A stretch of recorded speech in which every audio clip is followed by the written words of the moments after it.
بسم اللہ الرحمن الرحیم۔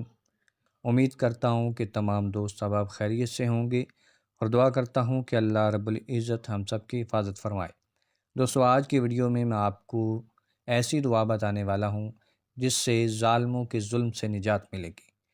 سورہ نساء کی آیت نمبر 75 کے اندر اللہ رب العزت نے ارشاد فرمایا، ربنا اخرجنا من هذه القریۃ الظالم اہلها واجعل لنا من لدنك ولیا واجعل لنا من لدنك نصیرا۔ اے ہمارے پروردگار، ہمیں اس بستی سے نکال جس کے رہنے والے ہم پر ظلم کرتے ہیں، اور اپنی طرف سے کسی کو ہمارا حمایتی اور مددگار بنا دے۔ یہ دعا کمزور مسلمانوں کی ہے جو مکہ میں مجبوراً مقیم تھے۔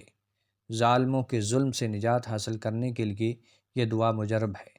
اس کو پڑھیں اور انشاءاللہ ظالموں کے ظلم سے نجات ملے گی۔ اللہ حافظ۔